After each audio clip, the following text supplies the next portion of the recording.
Alléluia. On est en train d'apprendre sur les 5 R de l'Évangile qui font toute une différence dans notre vie. On a vu dans le passé le premier R, régénérer. Rien n'arrive sans la régénération. Régénération, c'est pas simplement une expérience, c'est une nouvelle naissance. Une nouvelle naissance parle d'une nouvelle nature. Beaucoup de gens peuvent aller à l'Église, ça ne veut pas dire qu'ils sont sauvés. Ceux qui sont sauvés sont ceux qui ont vraiment reçu Jésus comme sauveur et leur nature a été changée. La preuve de la nature, c'est l'amour qui manifeste. C'est vraiment spécial parce qu'on peut tromper une personne une fois, on peut tromper une personne même tout le temps, mais on ne peut pas tromper tout le monde tout le temps. Le fruit est là. Et c'est pour ça, des fois, dans les églises, les gens sont confus parce qu'ils ne connaissent pas la différence entre être régénéré. Et dans le régénérer, il y a le gène, il y a génération. Il y a beaucoup de choses dans ce mot-là, puis on a parlé de ça dans comment c'était important. Si vous n'avez pas la base, le reste que je vais vous dire, ça ne compte pas. Par exemple, je vais vous parler du deuxième R, qui est renouvellement de votre intelligence. Si déjà vous n'avez pas la nature de, vous n'aurez pas le comportement de. Vous avez toujours le comportement de la nature que vous avez.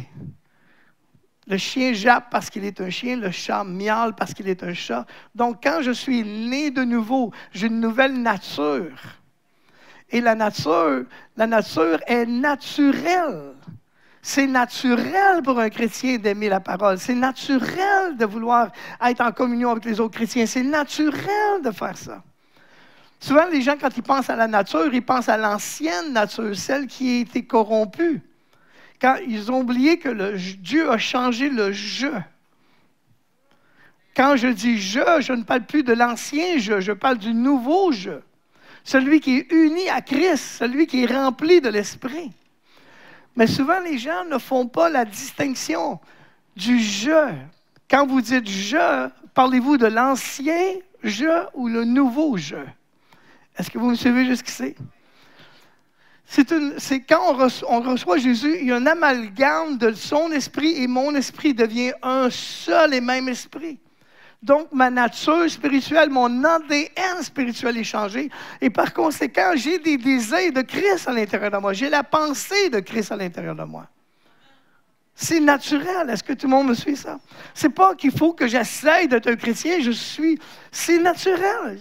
Je vais aimer la lecture. Je vais aimer la parole. Je vais aimer partager. J'aime entendre la parole. J'aime ça. Je ne me tente pas. Des fois, je me souviens d'avoir chanté des cantiques. Des fois, des cantiques, le même cantique, 10 fois, je n'étais pas tanné. Pourquoi? Parce que c'est comme un exprès. C'est comme un artiste qui est un peintre, qui fait la peinture. Il ne se tente pas de faire la peinture. Il se sent accompli en faisant ça. Et je me sens accompli en étudiant la parole. Je me sens accompli en la partageant, en priant. C'est naturel. C'est pas, j'essaye pas d'être ça. Je suis ça.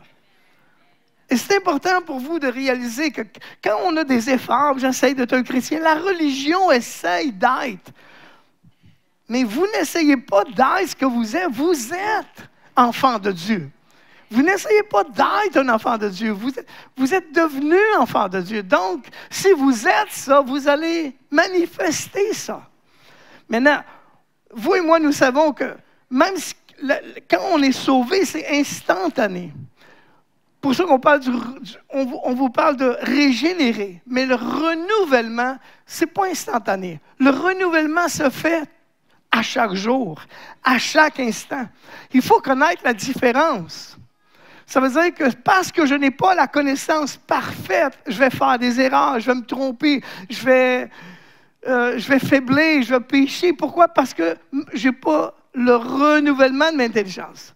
Mais le cœur ne veut jamais. Pourquoi? Parce que mon cœur est changé. Mais mon intelligence n'a pas toute la connaissance nécessaire. Est-ce que vous me suivez? Et à cause de ça, je fais des erreurs. Mais je suis dans l'apprentissage. C'est pour ça qu'il faut pardonner les autres.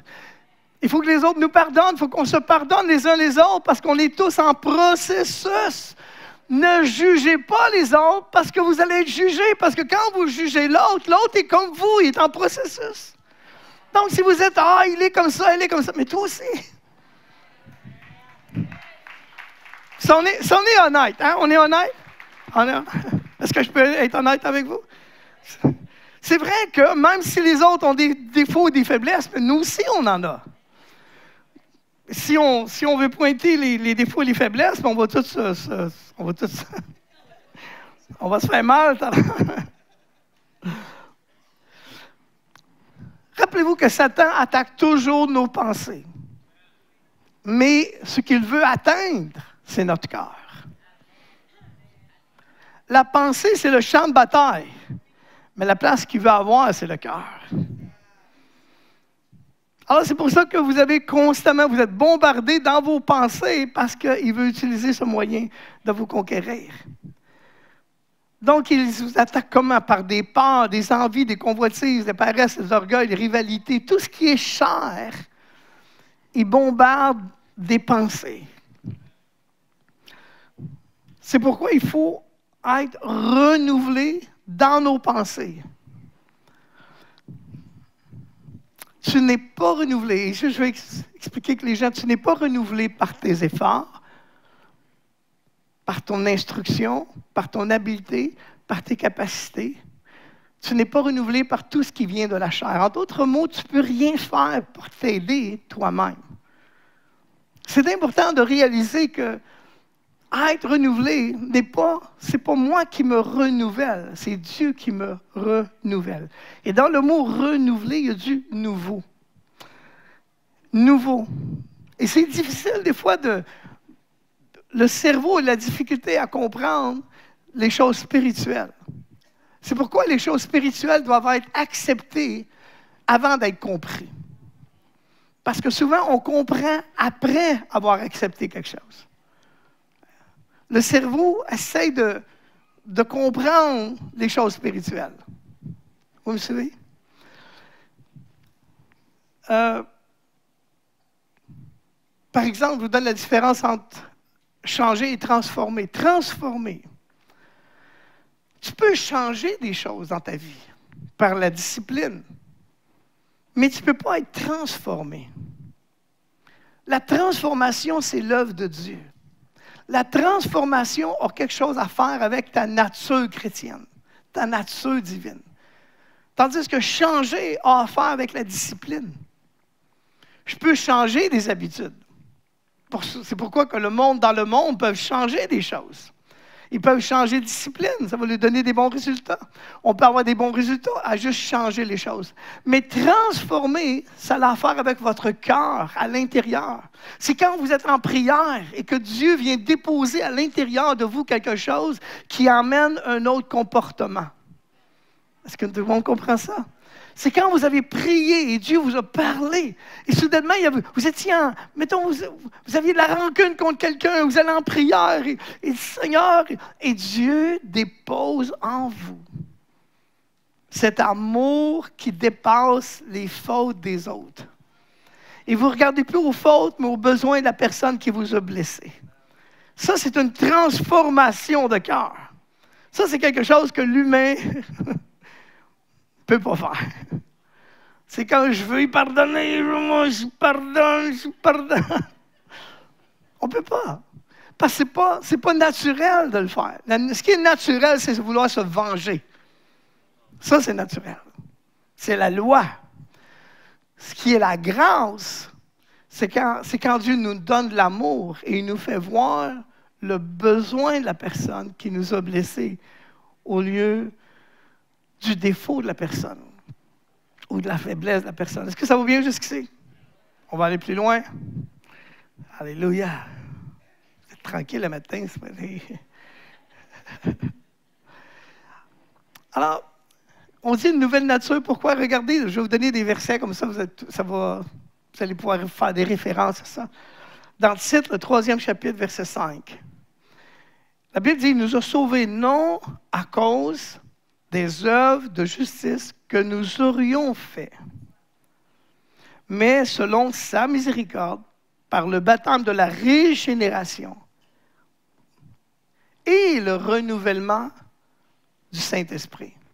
Alors, remarquez que c'est deux choses distinctes. Et et le renouvellement du Saint-Esprit. C'est-à-dire que c'est l'acte et l'œuvre du Saint-Esprit qui se fait. En d'autres mots, pour expliquer, pour que l'on puisse comprendre, lorsque l'onction de l'Esprit est sur quelqu'un, l'onction donne une autre dimension à la personne. L'onction est la partie Christ de la personne. Donc, quand quelqu'un reçoit l'onction, il peut opérer dans des paroles de connaissance, dans les dons de guérison. Parce que l'onction est la partie divine qui fait maintenant partie de votre esprit. Est-ce que tout le monde me suit jusqu'ici? Donc, lorsqu'on est né de nouveau, Dieu nous réunit ensemble avec Christ. On n'est pas sauvés à cause des œuvres ou des bonnes œuvres même qu'on aurait fait, mais simplement par la grâce de Dieu, le pardon de Dieu. Donc, le Saint-Esprit utilise quoi pour nous renouveler? Naturellement, c'est le Saint-Esprit qui le fait, il utilise la parole. Remarquez ce que Jacques 1, 21 dit. C'est pourquoi, rejetant toute souillure et tout excès de malice, et ça, c'est rejetant constamment ces choses-là, recevez avec douceur la parole qui a été plantée en vous. L'image ici est une semence. L'image, c'est comme si nous serions la terre et la parole que vous entendez aujourd'hui est plantée en vous. Ça veut dire que elle est plantée, mais elle n'a pas tout accompli encore. Une semence n'est pas finie. Une semence, c'est le commencement de quelque chose. Donc, remarquez, ce n'est pas... La Bible dit « recevez la parole ». Elle ne dit pas « écoutez la parole ». Beaucoup de gens vont à l'Église, ils écoutent la parole, mais ils ne prennent pas de notes. Même après 1h30, vous allez à l'école, 1h30, le professeur vient vous parler, vous dit des choses, vous n'avez pas pris de notes, vous allez passer un test, allez-vous passer?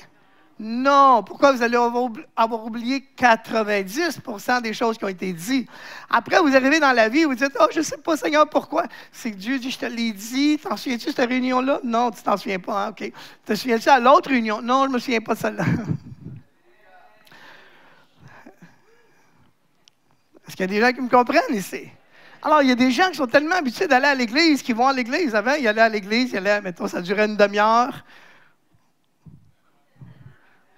Des fois, c'était en latin, ils ne comprenaient rien, ils ne prenaient pas de notes.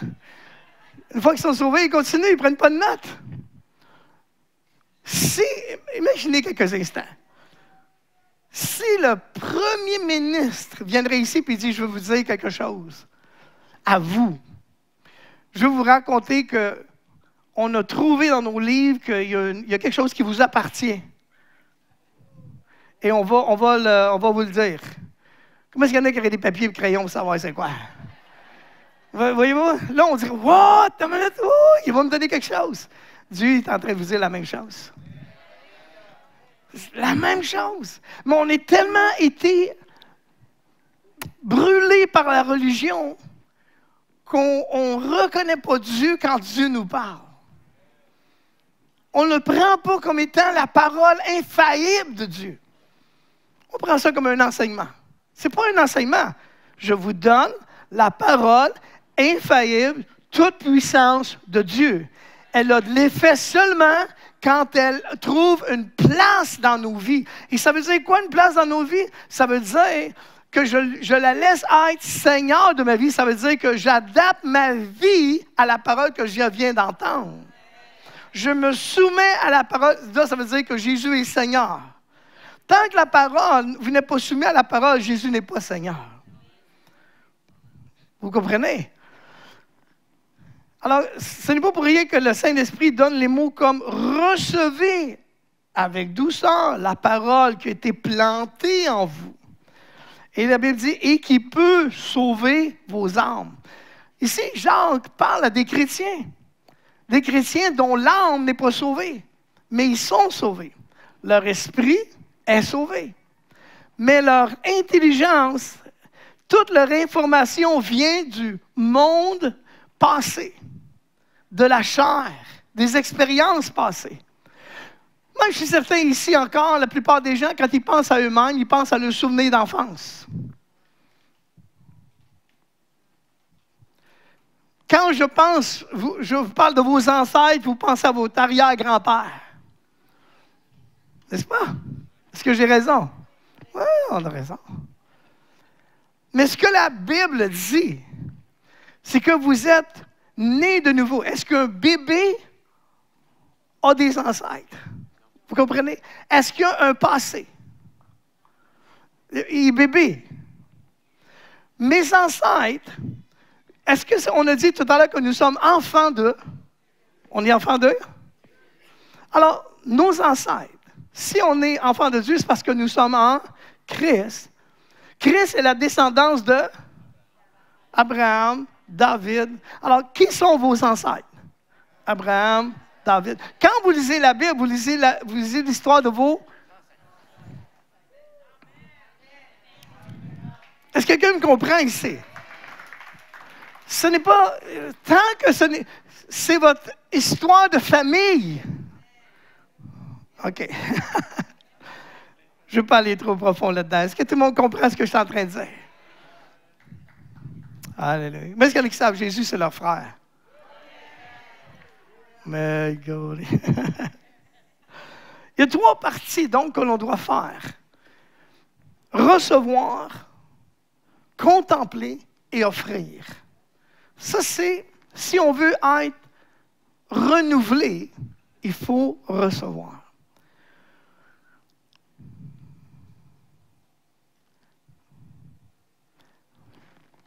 Si on reçoit la parole, il y a un échange qui est fait à mon ancienne façon de penser et ma nouvelle façon de penser.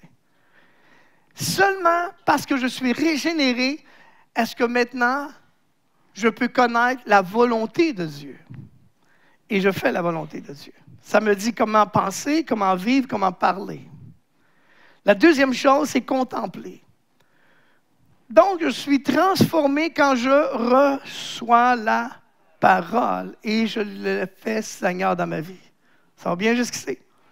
OK. Je suis aussi transformé lorsque je contemple. Dans 2 Corinthiens 3, 18, la Bible dit, nous tous qui, le visage découvert, contemplons, comme dans un miroir, la gloire du Seigneur. Voyez-vous? Et nous sommes quoi? Nous sommes quoi? Transformés comment? À la même image de gloire en gloire par le Seigneur, l'Esprit. Est-ce que vous avez vu un effort là-dedans? Est-ce qu'il y en a qui ont déjà fait des efforts pour changer? Mais quand je lis la Bible, je ne vois pas d'effort. Je dois contempler la gloire du Seigneur. La gloire, ce qui vient après la croix. Je dois contempler l'œuvre que Christ a accomplie, qu'il est assis maintenant à la droite de Dieu, et tous les bénéfices que j'ai. Et même si je vis, peu importe ce que je vis ici dans le monde, je contemple ce que Dieu a fait pour moi et je le remercie pour que ça se manifeste dans ma vie, que ça me transforme. C'est comme si la gloire serait le soleil et je passe du temps au soleil. Comment est-ce qu'il y en a qui savent que je change de couleur? On change de couleur. Pourquoi? Parce que le soleil m'affecte. Alors, si je contemple la gloire de Dieu, je regarde à Jésus, je suis transformé parce qu'il y a un principe qui est important pour vous de comprendre. Vous devenez comme ce que vous regardez. Vous devenez comme ce que vous regardez. Si vous regardez des choses bonnes, ça vient. Si vous regardez des choses mauvaises, parce que, comment est-ce qu'il y en a que, si vous tournez à gauche, par exemple, vous allez quoi? Premièrement, la première chose que vous faites avant de partir, vous allez regarder. Si vous tournez à droite, vous allez regarder à droite. Avant d'aller quelque part, vous regardez. La Bible dit, si je dois être comme Jésus, je dois regarder à... Est-ce qu'il y en a qui me comprennent ici? Alors, Satan veut toujours nous distraire, il nous dit, non, essaye de changer, essaye d'être transformé. Non, non, non. Regarde à Jésus, regarde à Jésus, regarde à Jésus. Regarde à sa parole, regarde à sa gloire, regarde à son Saint-Esprit, regarde à sa parole. Et immanquablement, je me souviendrai toujours, quand tu te tiens avec quelqu'un, tu prends ses habitudes.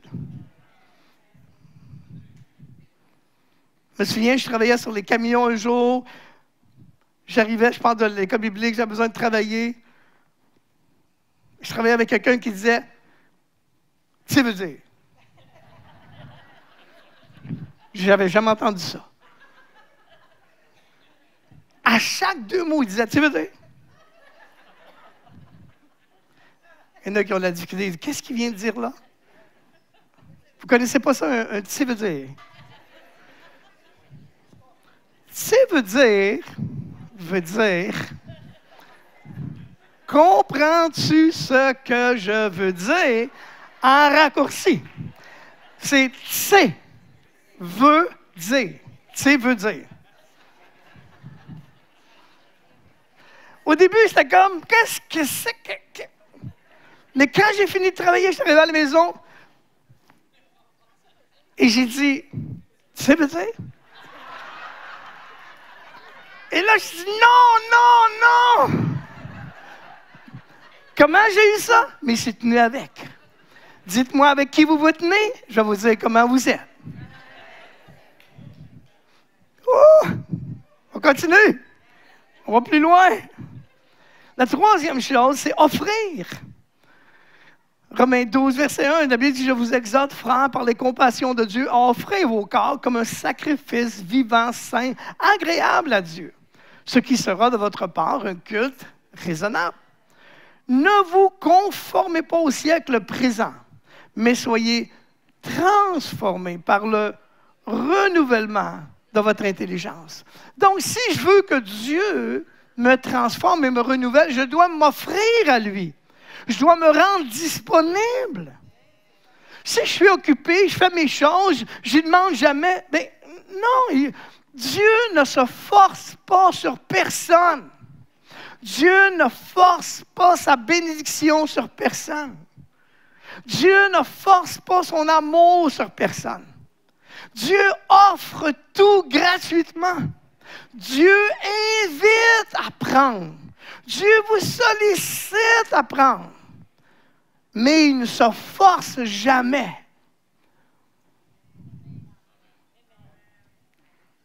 Wow! Parce que Dieu est amour. Afin que vous discerniez quelle est la volonté de Dieu, ce qui est bon, agréable et parfait.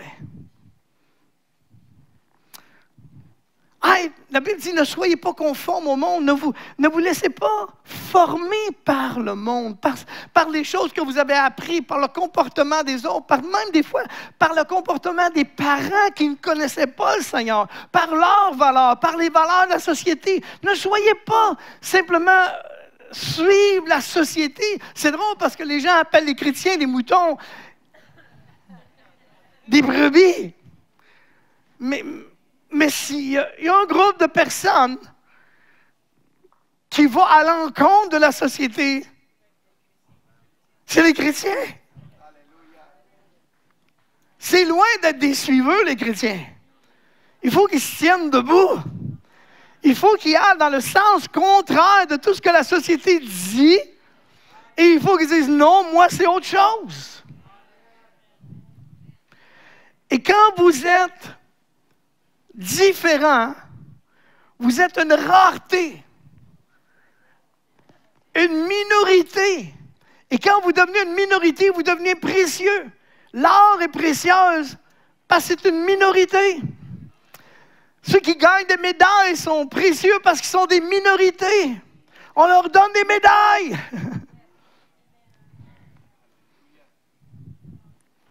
Et tout ce qui est une minorité est précieux. Alors, je l'appelle mes précieux. Non, pas comme dans... Comment ça s'appelait? Mes précieux. Mes précieux.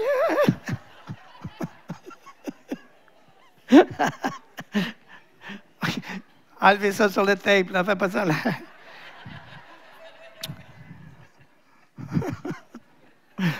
Aïe, aïe, aïe. Précieux Marcel.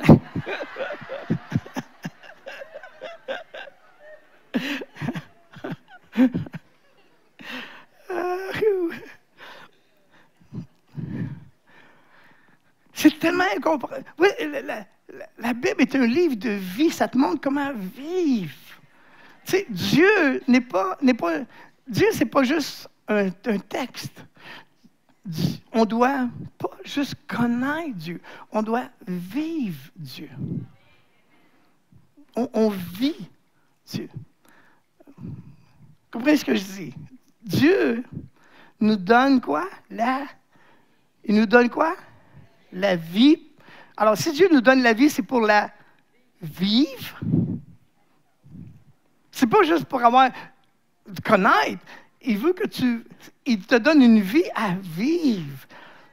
Et quand tu as la foi pour marcher dans cette vie par la foi, tu as le bénéfice de la vie. J'espère que les gens me comprennent. Donc le livre, ce n'est pas un livre de doctrine et de dire, nous, on t'enseigne ça, moi je crois ça, moi je crois ça. Non, c'est la vie que tu vis. Te donne le bénéfice de la paix, de la joie, c'est sa vie. Donc, une pensée renouvelée ne fonctionne pas avec les lois du raisonnement, des sentiments ou des événements. Une pensée renouvelée fonctionne avec la parole de l'Esprit. Sa parole de Dieu. Je vais vous donner très vite, parce que le temps passe. Je ne sais pas si je vais être capable. J'ai du blabla ce matin, j'arrête pas de parler. Je m'en vais comme ça. Prie pour moi, Manon, prie pour moi.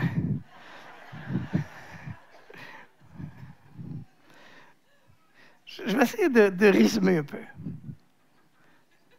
4 exemples de personnes qui n'étaient pas conformes à leur société. Et je vous lance le défi de ne pas être conforme à la société. Soyez pas comme le monde dit que vous devez être. Soyez comme Dieu dit que vous devez être.